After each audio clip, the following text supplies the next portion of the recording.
ओम श्री गुरुभ्यो नमः। यम नियम आवश्यक होता है।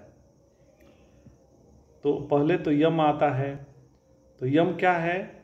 अहिंसा, सत्यास्तेय, ब्रह्मचर्य, परिग्रहा यमाः। अहिंसा, सत्य, अस्तेय, ब्रह्मचर्य, अपरिग्रह, ये 5 यम हैं। तो अहिंसा क्या है? तो अहिंसा है अहिंसा प्रतिष्ठायाम तस्निधो वैर त्यागः। अहिंसा की दृढ़ स्थिति हो जाने पर उस योगी के निकट सब प्राणी वैर का त्याग कर देते हैं। सत्य क्या है?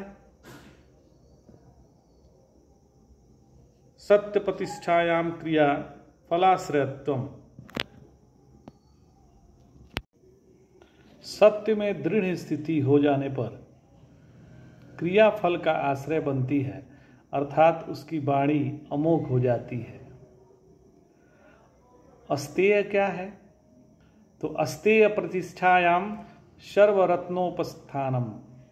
अस्तेय मतलब चोरी का अभाव की दृढ़ स्थिति हो जाने पर उस योगी के सामने सब प्रकार के रत्न प्रकट हो जाते हैं।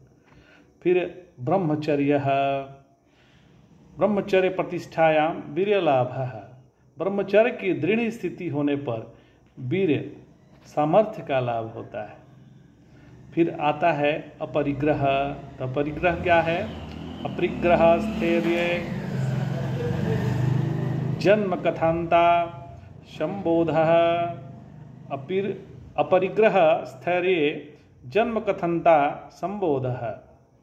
अपरिग्रह की स्थिति हो जाने पर पूर्व जन्म कैसे हुए थे, इस बात की भली बात ज्ञान हो जाती है। तो जैसे 5 नियम और यम है, वैसे ही 5 नियम है। तो नियम क्या है? शौच, संतोष, तपः, स्वाध्याय, ईश्वर प्रणिधानानि नियमः। शौच, संतोष, तप, स्वाध्याय, ईश्वर प्रणिधान, शरणागति, ये 5 नियम है। तो जो शौच है वो शौच क्या है? तो शौचस्त्वांग जुगुप्सा परैर संसर्गः।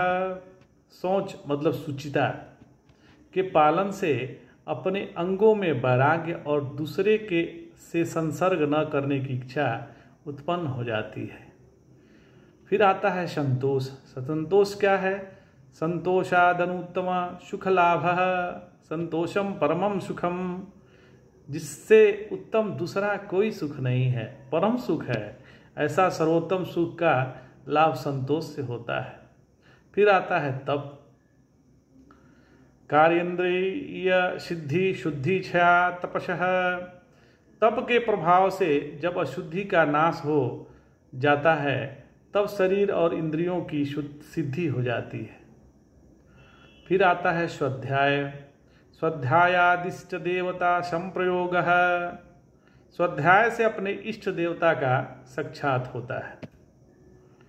फिर आता है 5वें नंबर पर नियम ईश्वर प्रणिधान। समाधि सिद्धि ईश्वर प्रणिधानात्। ईश्वर प्रणिधान मतलब शरणागति, इससे समाधि की सिद्धि हो जाती है। तो ये 5 नियम हुए। पहले हमने यम बताया। यम क्या थे? अहिंसा, सत्य, अस्तेय, ब्रह्मचर्य, अपरिग्रह। और नियम थे शौच, संतोष, तप, स्वाध्याय, ईश्वर प्रणिधान। ये 5 नियम हो गए। जय जय शंकर, हर हर शंकर।